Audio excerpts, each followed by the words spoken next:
bootstrap. I started out my company with spare change. Most banks are not going to give you any money unless you know somebody inside of the organization. Do you think that other veterans can do that? 100%. It's easy for military people to really become business owners because last year we did over $8 million as a small business without having that type of funding that you mentioned in the beginning. What is one thing that's hard when you started that's still hard today?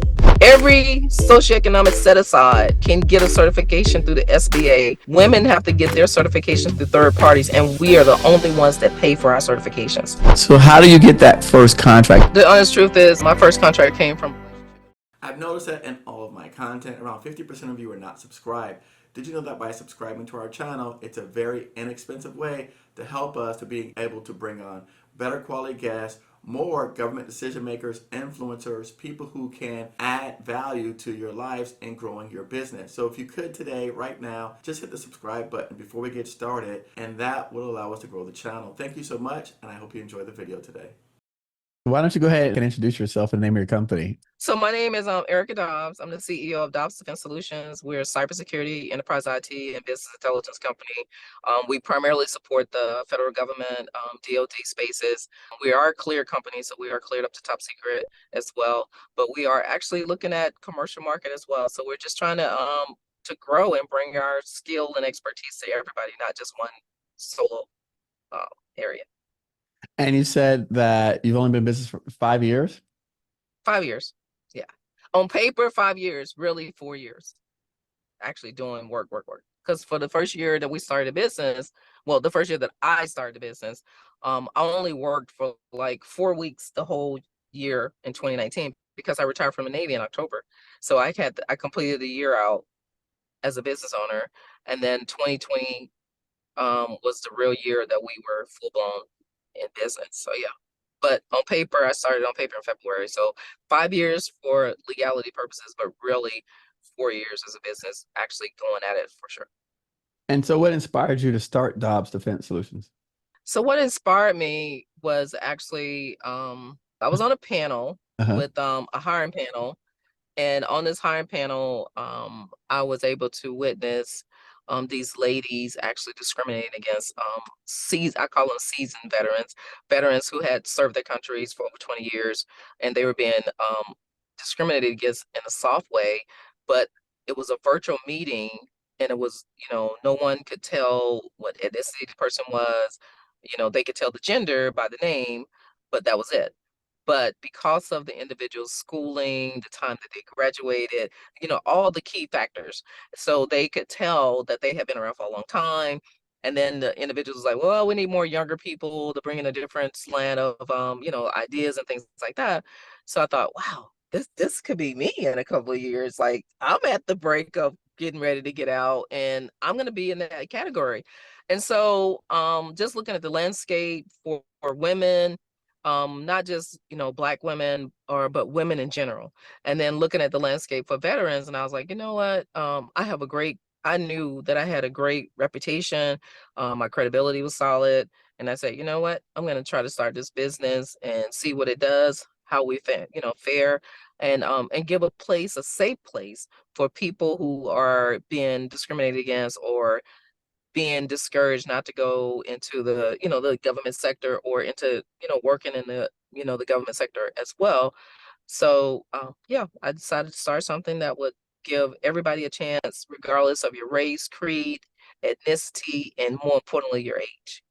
Wow, that's fabulous. And how does being a service-disabled veteran-owned business and a woman-owned small business impact your operations and opportunities?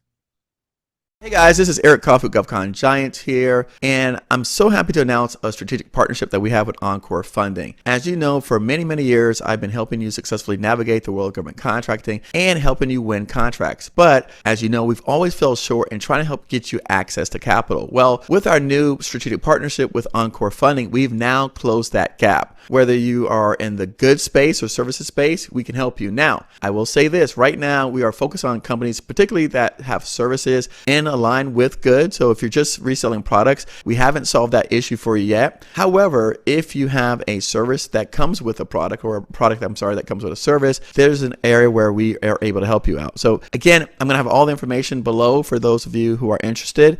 And also you'll start to see more and more content that we're doing together, educating you on the funding process. What does it take to get started? What do you need? And you'll be very surprised. The bar is pretty low on what the requirements are. So we have said in some of our content that we shot today and over the last few days that we are a second chance lender, meaning that if you've got some credit challenges or you're just getting started in business, we still can lend based on the actual contracts themselves. So again, unlike things that I've heard in the past, this is definitely something that we are bringing to the table for our students, for all of our people that are watching us online on all the places where we put out content. And so I'm very happy to talk about this product in upcoming interviews and episodes. So stay on the lookout for that as we continue to evolve this relationship and grow it and bring you access to the dollars that you need in order to secure the contracts that you're going to win. Helping all of you grow and achieve massive success in this federal marketplace, taking you and building you into the giants that I know you are. So stay tuned. Look forward to more content with us and our partners, Encore Funding. So,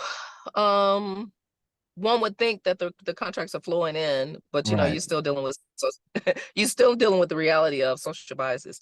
So I would say that it opens the doors for some opportunities, but you still got to do the work. No, you know, nothing's handed to you on a silver platter, if that makes sense. Oh, absolutely. Makes total sense to me. No, I like I said, I totally understand. I just, again, we talk about these things so often that I think it's good for people to keep hearing the same messages, right? From even someone, I like this because, like you said, being in it for 5 years, you probably a lot of the audience will identify more closely with your story because you haven't been in it for 20 years, right? So I think that this is very helpful information for those listening because you are closer to where they were, you know, where they were like, or where they're at today. You're closer to where you were there a few years ago. Does that make sense? Sure. Yeah. I can give them the real truth and not, because the reality is you still have to put in the work. You know, it's no crystal ball. You look into it and everything's just falling in your lap because that's a fallacy. I think a lot of people believe that, oh, I'm going to go into government contracting and I'm going to get all this money and make a lot of money, but you still got to do the work just like you would in any other sector. Right. What are the core IT and cybersecurity solutions that you offer to your clients? So we do really boutique niche cybersecurity. So that entails like testing evaluation, risk management framework. We do some defensive cyber support. Um, you know, you look at any aspect of the cyber and IT sector, we can do the work, but we don't take on a lot of work unless we know we can do it. So with that being said, you know, we do video teleconferencing support, audiovisual support as well. And then we do traditional IT, which aligns with phone switches. Um, you look at fiber optic cabling. People don't realize like it's not all just all cyber. So, you know, everybody say, Right. "Oh, you don't." So no, we do anything dealing with traditional IT because I'm like, here we go. Everybody think that I'm a cyber girl, but really I'm I'm a surface communications girl. So like I love satellites. I love that side of the house. But because of where I was at when I retired, it was in the cybersecurity and the intelligence community. So I stayed with that side of the house to start my company because I knew I could get more work for the business based upon my relationships and also credibility in that space. But when you pull back the layers, I was on ships, like I was on aircraft carriers. I managed the communications for 6,500 clients at one time on the aircraft carriers. So that's what I love. I love IT from a any type of standpoint. If I had to choose between cybersecurity and traditional IT, hands down, it would always be traditional IT. Interesting. And you believe I know you didn't know that about me. no, I know I you did didn't know not that know that about me. about you. Know what? Listen, you know, I did not know that about you. That's why I like this Uh-huh. stuff. You know, people think, I love learning interesting things about the people that we meet because we don't, again, we always meet in passing, right? Everyone's meeting in passing. Yes. We're at a conference. We never get to sit down and talk to each other to find out more about what the people are up to and what they're doing. So I did not know that. And I'm Mhm. sure the people Yeah. listening did not know that, right? Yeah. I'll give you a little nugget. Most people today, so I did 36 and a half years in the military. So Okay. most people today use the term mobile kits and flyaway kits very loosely, right? So back in the early 2000s, when I was stationed in Norfolk, because of something that happened, one of our the kit that we was using for our communications, it was compromised by Russia. So because of that situation, my boss came to me and said, you guys need to create something that's doable, that can be utilized for the senior leadership, and it has to be compact. They gave us all the requirements. So compact, ease of use, but you don't have to send it through the traditional baggaging claims and things like that. So we created a flyaway kit, and it was an executive flyaway kit. That same kit is still being utilized today by the Department of Defense. Wow. Most people don't know that myself, I was the lead for it, but my team and I, we created that. And so some people come to me and talk about, oh, Erica, what do you think about flyaway kits or mobile kits? I'm like, well, I was on the breaking edge of that when it came out. And my team coined some of those terminologies. Really? Yeah. Yeah. That is amazing. I will say, when I was coming through college, we started doing 802.11a and B wireless, and then my friends like that came out of military 20 years ago. They released that to the public, so I'm not Yeah. surprised when I hear these stories, right? That we don't know that it's the people inside that are actually doing some of this stuff because we didn't even know about it, right? We're giving That's right. credit to the wrong people, or we're Giving not. credit to the wrong people. Yeah. No. So no, 100%. we didn't know that. Was it? But I'm sure it was a secretive thing when you did it. Yeah, I mean, it was the kit that we created was able to do classified emails. We did it in hotel rooms. So we were able to actually take secret information and actually provide it to the commander on our network. So we had a backhaul to our networks, and we were able to do all that in a hotel room. So we created a war room in a hotel room. Wow. And you got this experience from being in the military. Yes, from my time in the military. That's why my company is really it's a replica of my career in the military. So people say, Erica, where'd you come up with the idea? I didn't. I just took my military career and flipped it into a company. Like, why try to start something that you don't know? Stay with what you know. Stay within the lanes that you have credibility in, and that's what I did. Do you think that other veterans can do that? 100%. 100%. That's very It's fascinating. easy for military people to really become business owners, because being a leader as a CEO is all about leadership. It's leadership. A lot of it is technical, but the bulk of it is just being a good leader. And the military train you on how to be good leaders. Yeah, That's no, why so many times we're so much advanced. Like, people say, oh my God, I can't believe you only been in business for 5 years. Well, I was a leader for 36 years. no. I think again, going back to it's so important leadership, and we're not trained leadership out here in the civilian world. No, not at all. Yeah, yeah. No, that's great. That's great. So, okay, so you come out and say, I'm going to start this company, right? And you get investor capital, you got a line of credit. Like, how does that look? For companies that receive that, I wouldn't be able to speak to that because I Uh-huh. haven't received that. Okay. So what did you do when you came out the gate? You just, I mean, When I like, came how out did it the gate, start? yeah. So when I came out the gate, I attempted to get those things to help, with the business. But because of social biases, I mean, I didn't get it, and I said, oh, okay, that's fine. So, and it wasn't because my credit score was horrible. I was in the intelligence community, had to keep that up. And I was a 05. So, I was a very established person. But I was told that I needed to um, put all of my assets, all of my homes and things up for $500,000. I'm like, I live in a home that's costs much more than what you're telling me that you're going to give me, and I'm not willing to risk my assets like that. So I elected not to go with it.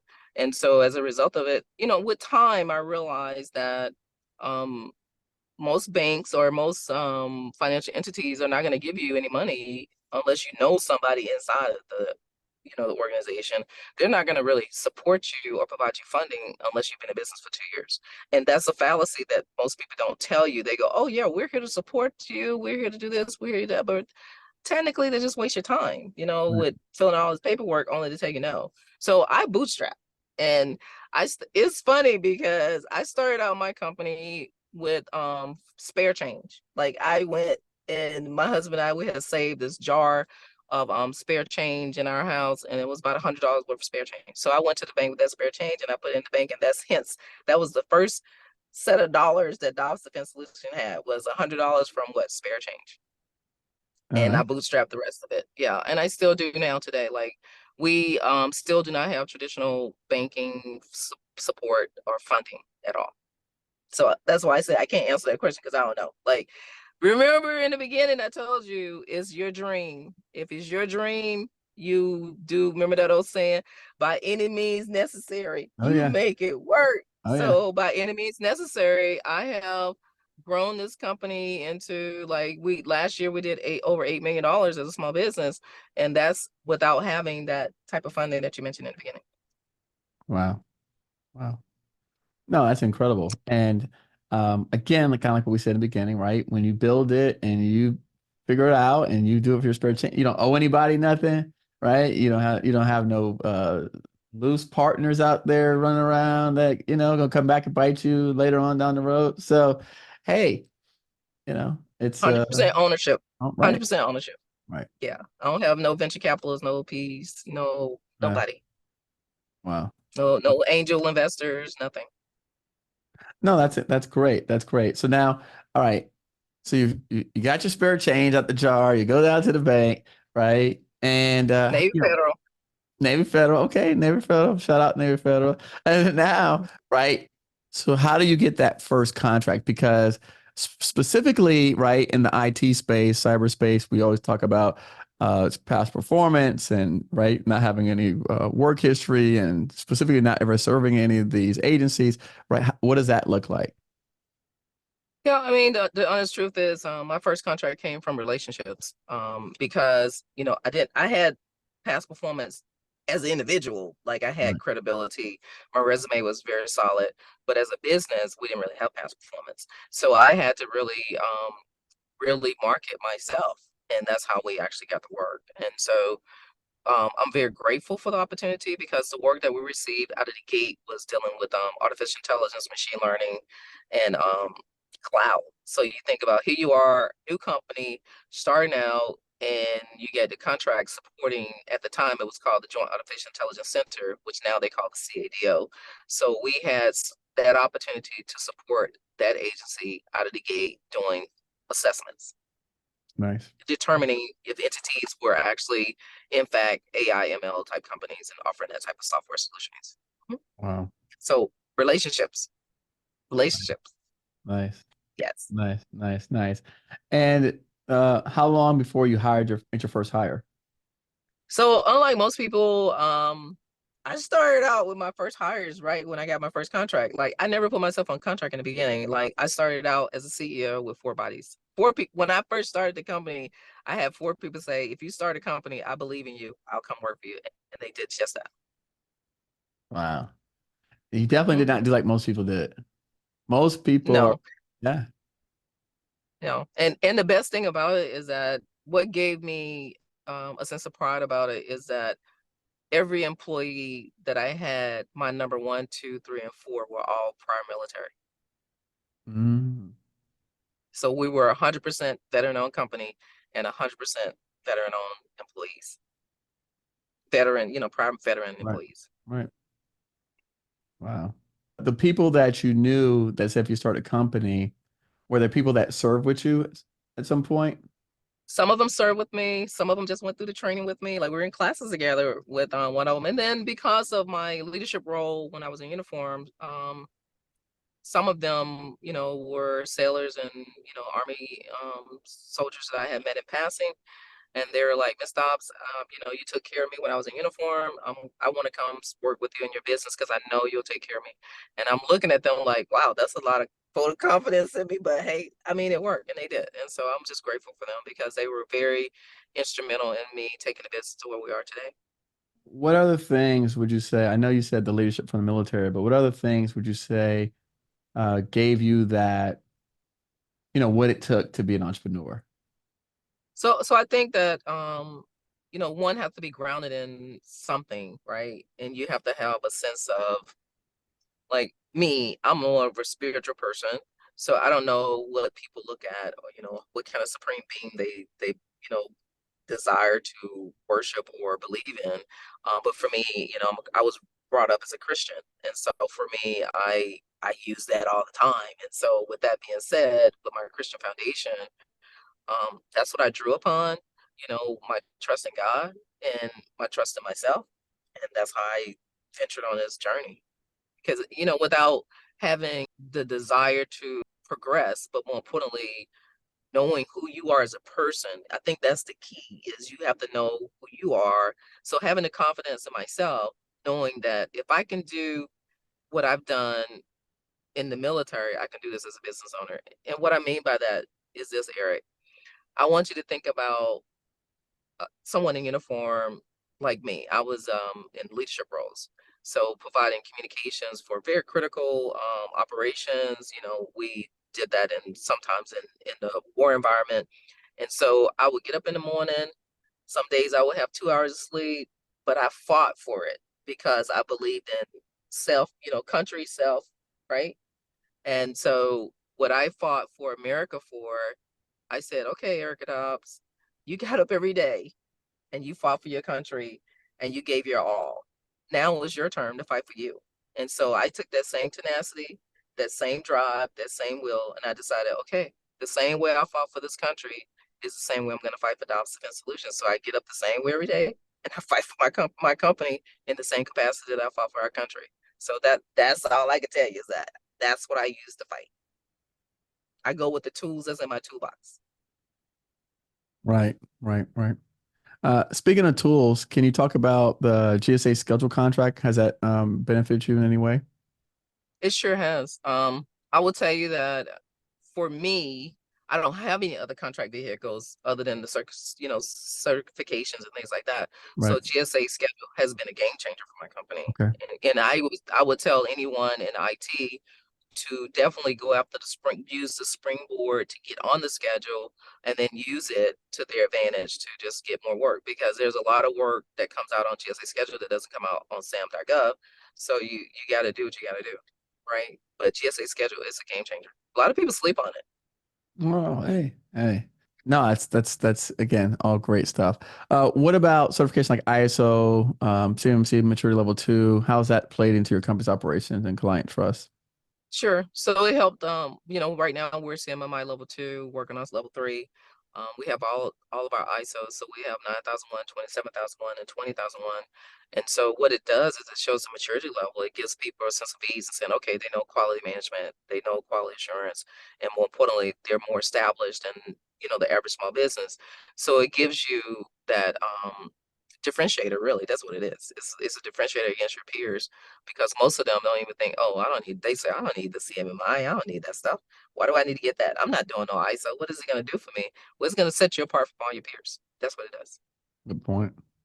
Good point. Mhm. And so let's talk about the 8A HubZone. As I know you've got both certifications. Have you been able to take advantage of HubZone? So we just received our HubZone on May 17th. So I just got it Okay. like All right. 2 weeks ago. Yeah. So I just got Okay. that 2 weeks All ago. right. That's it. Yeah, but we're looking at opportunities to leverage it for sure. Okay. And I'll be honest with you, I actually have a different approach for HubZone, because my objective in this new phase of my life is to give back to the community. And so I've been in a HubZone ever since I started my company. So I've been in business for 5 years, and I've been in a HubZone the whole time. But over time, I realized that there's a lot of young people of all ethnicity that lives in hub zones. And it would be incumbent upon us as business owners to think up again about, how do we make a difference in our society? Remember, I served in the military. So now, as a business owner, I'm thinking, okay, how do I give back to the community in the same capacity or in a similar capacity that I gave back in uniform?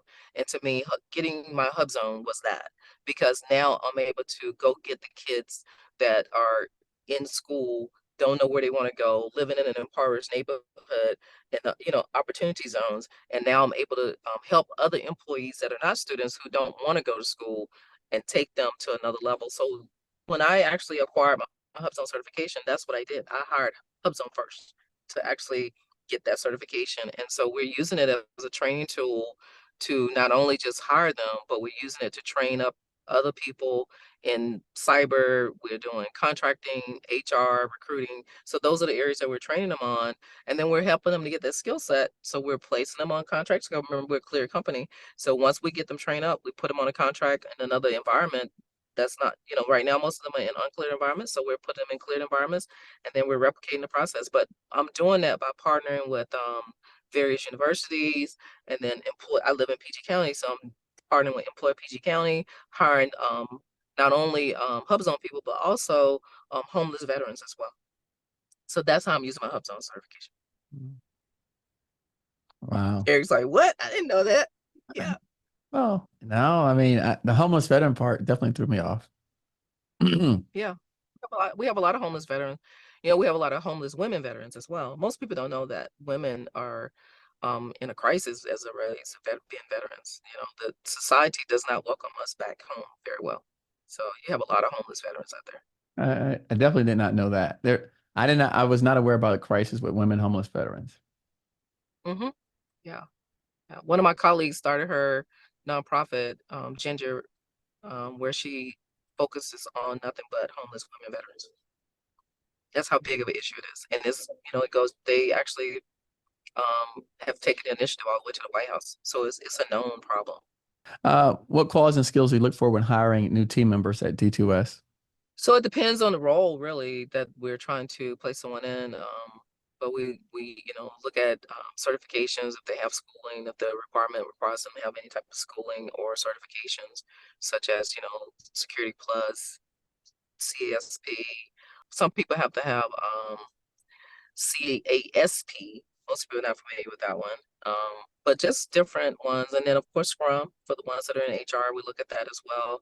I also look for people that have degrees in English, information technology, things of that nature as well. Because, we not only hire IT people, we hire HR as well and contracting. So I want people that understand the FAR and have a degree in financial business management, things like that. So we hire everybody. We're hiring everybody, not discriminating against them, as long as they can actually meet the requirements. But I am like a little different because I do try to be on the calls for most of our hires, because you can hire people, but they don't have the DNA structure of your business. They could be disruptive. So we have a good team that actually QA the people. So just because someone has a certification, we still want to see if they fit our culture.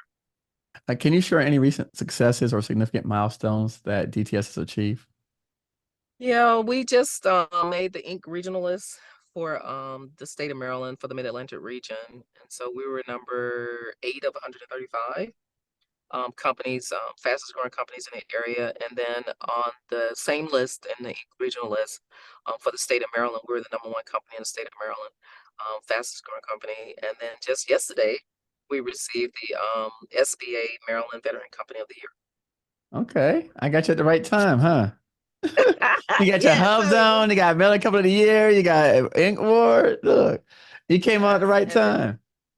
Yes, I did. And then also, as the CEO of the company, I won the Women of Impact Award, Entrepreneurial Women of Impact Award, as well as the Maryland Top 100 Women. I just won that as well. Okay. So doing good things. And then we're finalists as a company. We're finalists for the Moxie Award. That should be coming out in a couple of weeks. So we're on that list as well. All right. Hey, I love it. I love it. I love it. And it's interesting that because I consider myself new to the space, right? So when I see you, I feel like, you've been around here a long time and not knowing that you just recently started the business, right? So I feel like since I started, I've been seeing you out in events, but not knowing, right, the actual past. So that's incredible to know that much. But yeah, I'm happy. That's awesome. Very exciting. Very excited. And you know, Thank it's you. I think that for the people that are listening to this, right? The women coming behind us, the veteran women coming behind us, the minority women coming, you know, I think this is great for them as well. What future initiatives or projects are you most excited about for Dobbs Defense? So just growing, really. We're looking at growing this year, and then more importantly, being more impactful in the community. We do a lot of scholarships. This year my goal is to give out a couple more scholarships than we did last year. Last year we sponsored 10 seniors I won't mention the name of the school, but we sponsored a school in Huntsville, Alabama. This year, we're looking at sponsoring NNOA, the National Navy Officers Association. We're going to provide some scholarships to some STEM females this year.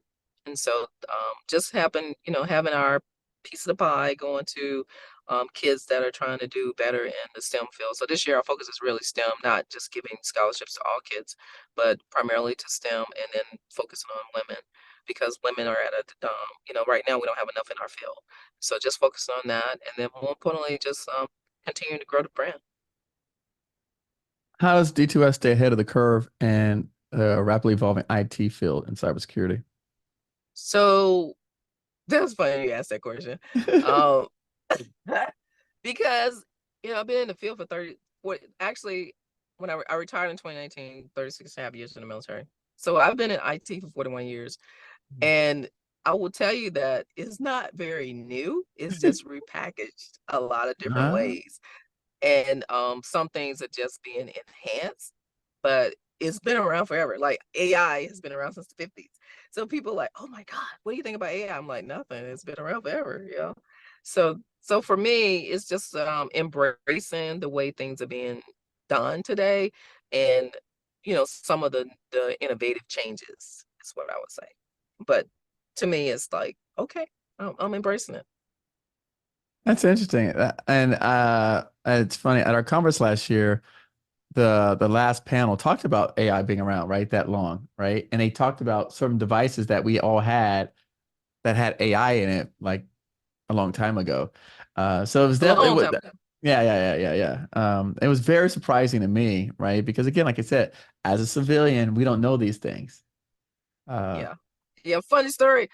Um, Now, you know how a lot of people talk about the tough books, the Samsung tough books is a prime example. okay.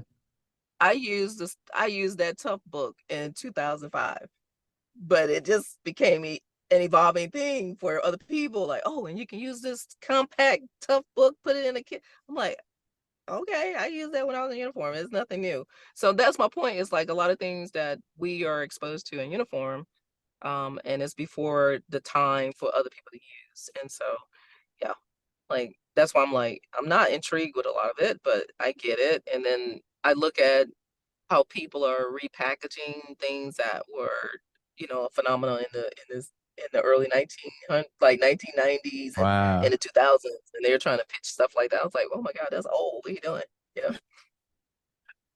That's too funny. I That's like what that. happens when you deal with people that's been in the field for a long time. They're like, oh, that's nothing new. Right. Like risk management framework is, it came from information assurance, it's all repackaged certain ways and different ways. It's like, okay, same thing. All they did was put a tool on it.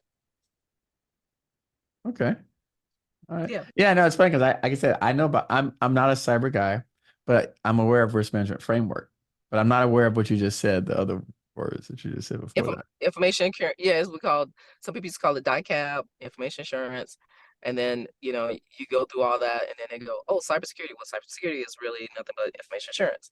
And then somebody go, oh, well, cybersecurity is all you're doing is blocking, you know, Right. signals, like blocking the ports and making sure you do all your proper hygiene. And people are like, oh, whoa, is that what it is? Yeah, it's been around forever. Nothing new.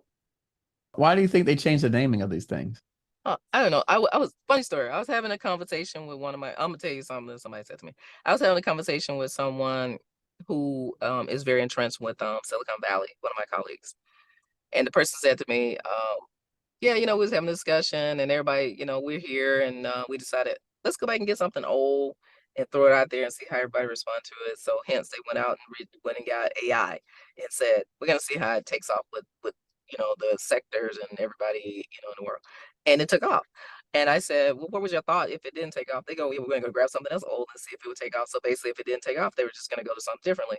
And so from my vantage point, it's like, okay, I see what's happening. You know, like it's just a bunch of people in the room that are just brainstorming, trying to see what is the phenomenon that people will take. So it's just marketing. Wow. It's just old school marketing. I agree with you 1,000%, because to me, I believe everything we're sold, it's marketing. It's marketing. Everything is marketing. Yeah, 100%. But I did not think that about technology yeah, it's just marketing. Like, how well is it going to take off? You know, it's only as good as the demand signal. Yeah, no. It's like the what is it, Apple Vision Pro that goes on. Like other people have had that long time ago. They've created those. No one liked it. No one wanted it. So then they re-release it under a different name, and then they call it something else. And something else. Just repackaging. Yeah. Right. I like that. Talk about how do you balance traditional aspects of your business with like new technology. And I know you talk about technologies marketing, but in terms of like technologies, not that you're selling, but that you're using to actually support the business. So we do utilize a lot of it, you know, because we're a technology company. So you're gonna play around with some of the new tools and things that are Right. cool. That my team is being cool. So it helps really with saving man hours. So you know you have to look at the proficiency of how well is the throughput going. What is the extent or the how can you slim down man hours? And so for me, I'm always going to use innovation if I can, because if it's going to lessen man hours and then allow us to do something differently or something else, or give us the bandwidth to actually venture on other paths, then of course I'm going to adopt it. And so that's what we do as a business. We look at across the board, what could we do better? And then we look at, okay, what kind of, if there's a solution out there that we can do it better, or if our team can create it for us internally ourselves. And so that's what we do. What is Remember, I one have an thing? IT team. So my team will say, "Oh, this is good, but I can do it like this." And so we pivot to whichever one works best for us. Makes sense. Um, what is one thing that's hard when you started that's still hard today? I would say what's hard is being a small business, because as a small business, you go through a lot, and most people don't realize it. Like, if you didn't know any better, you would think that the odds are stacked against you to survive as a small business. Everybody say that they want to help the industrial base for small businesses, but let's go back to the very beginning of our meeting when we talked about conferences. So why does small businesses have to pay the same dollar amount to attend the conference because they're in industry as the larger companies? They don't have the financials. Like, why is small business not allowed to go for free like the government? Why do they have to pay this extra $2,500 or $3,000? To me, those are various entries, right? Because you're taking information, packaging it in a conference, but oh wait, you got to pay to play. If you're trying to build the small business industrial base, then allow them to have access to the information without a price always associated with it. So that's just one of my examples. And like, so to me, it's like, oh my God, people go, oh, we're going to help grow the woman-owned small business community. What does that look like when you have men who are camouflaging companies that are really not a woman-owned small business, but they're giving that facade that it is a woman-owned small business? So what does it do? It hurts us women businesses that are true businesses to get work. So it's a barrier, and it's hard, because how can I go and compete with companies that are men who have their good old boy network in place? They're getting to work as a woman-owned company when really they're not a woman-owned company. So when you go talk to the government or you're trying to pitch your business, they don't want to work with you as a woman-owned company, because they know that most women companies out there are not women companies. So it's like you're fighting against this facade of people that are utilizing this, I would say, gaming the system, that are really taking advantage of a system that's flawed, but don't realize that when you look at society and you look at all of the specialties that's given to other entities within our sector, Like when you look at the 8A program, you have the $100 million for, you know, the Native Americans. But I'm like, what about us? I'm an American. I'm at disadvantage just like they are. And I don't have anything to do with what happened with them. You know, that's before my time. Why am I being penalized? Right. But then when I look at it from a woman's perspective, here I am as a woman company.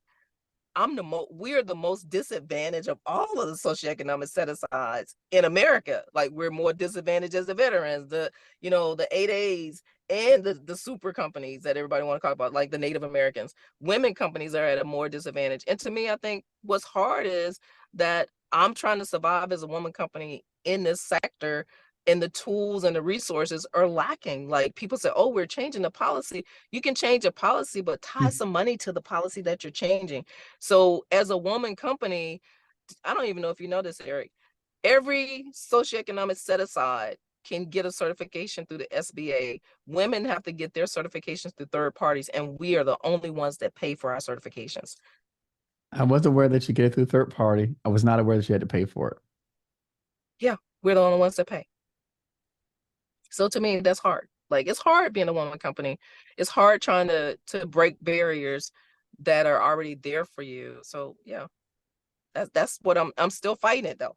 I go to Capitol Hill, I lobby for us, I do my part, you know, but at the end of the day, until the decision, you know, like you have the decision makers, the legislations, you know, we're putting you in office. That's what I say. I'm putting you in office. Do something. Don't give me a lot of lip service. Show us that you're trying to help us. And a lot of times people are just putting a check in a box, you know, they're not really trying to help us as women companies, you know.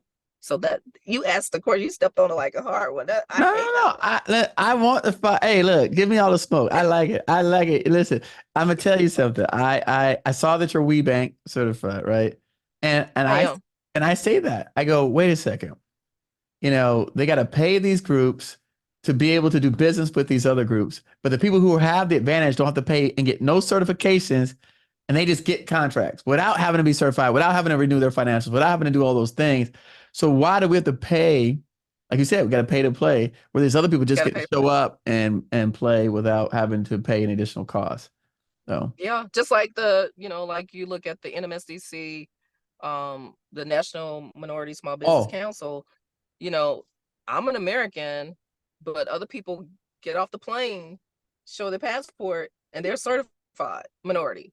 But me, I got to show you my birth certificate, my mother's death certificate, this certificate, that certificate. But you looking at me and you can tell that I'm a minority, but I have to give you all of this documentation to quantify it. To me, I think that's crazy. by the way, that is a super expensive exhibitor booth at that conference too. Oh yeah. I I mean, that's to me, it's a barrier. Yeah, it's a barrier. It's a barrier. Absolutely, it's a barrier. I mean, I looked at that thing. I was like, who can afford this? Who Not can me. afford I'm a this? small business in America. No. Yeah. I remember that ticket price was like you said, like $2,500 or something. Like, I was like, yeah, this is a minority conference with a $25 sticker price on it. Sticker price on it. Yeah. So, all right. Well, what's one thing that was hard in business that's much easier today? Just navigating the regulations. I you know, like for me, also understanding the FAR and the DFAR was one of my biggest Achilles heel. So I understand the federal acquisition regulations and the defense federal acquisition regulations. And so what I did, what's easy for me now is that I went to school, got my degree, learned about procurement. And so I have a master's degree in procurement and acquisition. So now I have the ease in understanding that. So that's what's easy for me today is understanding the regulations. Because everybody think, oh, I'm going to do government contract. Well, you need to understand the rules. You know, you need to understand the regulations, and they're not easy to decipher. So I'm just grateful that I did that. No, I like it. So for example, I always like to ask, how much does formal education versus self-education help you? You talked about the formal education now becoming the procurement professional. What about self-education? Oh yeah. Books So that I you've have read, you know, things that like that. Other maybe some additional courses outside of schooling, right? yeah. So of course I have my degree in in cybersecurity as well. So, but for books I read, I actually choose not to mention books because I have a lot of colleagues that wrote books that I read, but I have some that are not, and I just say that I read a lot of books on brand. I'll tell you what kind of books I read. Okay. I read a lot of books on branding. Even though I have vast experience on leadership, I still read books on leadership from a CEO perspective. And I look at rebranding. You know, what's the status of how to rebrand your business or how to market it better. So I read a lot of those type of books. And then the other thing I read is government contracting books on how to be effective, how to market yourself better, how to actually ghost requirements, how to build out your proposal, things like that. So I read a lot of books on those areas to help me, but I don't want to miss a person by giving a shout out to one book and not another one. So I'm going to refrain from that. That's okay. No worries. What is successful entrepreneur? Hey, look, I don't, hey, I understand. I ain't getting beat up. No, I'll I get don't a want you phone beat call. up. I Look, ain't I don't mention want you my beat book. I Don't don't get me want in you beat trouble. up. Don't get me in I trouble. definitely don't want you beat up. And I want you to be able to, look, and I also want you to be able to share this with people. So if you mention the wrong book, you're like, I can't share Yes. this with they might hear that story. Yes. Yes. Yes. Yes. So Yes. I love But it. it's a lot of good books out there. It's a lot of good books out there. You know, I do I read books from some of the big, you know, they call them the big five, big seven. So like CEOs from like organizations like, you know, the IBMs and, you know, the GDITs, things like that. So I read books from them as well. Okay. What do successful entrepreneurs have to worry about personally and professionally, emotionally? Self-care. Mm. Self-care. You know, it's okay to grind. It's okay to be immersed in your business. But if you don't take care of yourself, you have nothing. So you have to take care of the brand. The brand is you. Means most people don't think about you are the brand um, on the entrepreneurial journey. So self-care is key to me at the moment. You thinking? I'm thinking. I'm thinking. Hey, I'm You thinking? thinking. What else can I ask you? No, Don't no, you I think have. self-care is key, man? Like, let me give you an example of what I do. So for self-care, you know, when as an entrepreneur, you're always on the job. But what I do for self-care is I always go into my conferences the day before and I always stay the day after. And what I do is I allow myself to go sightseeing, shopping, doing normal things. I go to the spa, you know, I go to dinner, I go see things outside of the core, you know, race of, oh, let's have a meeting, let's do this. So I do that to unplug. So that's what I mean about self-care. I unplug from everything, either the day before or the day after, because I give my mind a chance to just completely relax before I go into that entrepreneur journey mode. No, those conferences are oof. People don't Because they can understand. wear you out. They will wear you out. Yeah, I was They to vape. draining. I start off in here and they take me to eat. Yeah, every time I have to recharge every day after a Yeah, conference. you gotta recharge. I have to recharge every day. All right. So interesting. I listened to this podcast where they asked the previous guest a question to ask the next guest. So Oh, my okay. last podcast guest, he said to ask the next podcast guest, knowing what you know now, ask him would they do it again. I like that. That's a good question to ask everybody. 100%. I have no regrets. Okay. You know, one thing you have to think about, if you're doing something, you have to live your life with unapologetically, right? So for me, if I'm gonna do something, I do it without the regrets. Because otherwise, why bother? No, that's a no, that's a great question. And then for you, for people listening to this, what something that you'd like to share with other small businesses, veterans, minority companies, as well in terms of how to look at them wanting to get into government contract space? What would you say to them? Hmm. I would say, you know, very short. Remember that it's not a sprint, it's a journey. Um, you don't get self-gratification overnight. So you just gotta be true to your craft, stay focused, and know that it's your dream and not someone else's. And when you realize that it's your dream, then you'll give it your all, but you can't get distracted by your nose because your nose this is what one line that I like to use. Your no's are your vitamins to your success. I like that. I like that. Mhm. I like that. And then a question that you would like for me to ask my next podcast guest. Sure. What would they say to their younger self about where they are today? No, I love it. I love it. I hope it was worth your time. Absolutely. Come on. It was great. Like I said, I appreciate it because it was definitely a different perspective of someone who stepped out there and who's have essentially, right, kind of like rocket fueled in such a short time. So I'm wishing Yep. you, And doing it the right way. right. No kickbacks. Yeah, yeah, yeah. Well, I fortunately I haven't heard anyone say anything about that, so I don't know anything about those things. I'm hoping that right I don't run across that because I like to sometimes remain naive to the world. So Yeah. I Well, the I news tells you better. The news tells you better, right? yeah, they do. So, but no, thank you for that, and again we know that there's one thing to win a contract, there's another thing to fulfill it, to And get called perform. back, right? To deliver excellence. And so obviously by the demonstration of your efforts and the work and continuing to grow the business means that you're doing a great job somewhere. So regardless of all the obstacles, all the challenges, you're still thriving in this space. So I applaud you for that. And I appreciate you coming on today.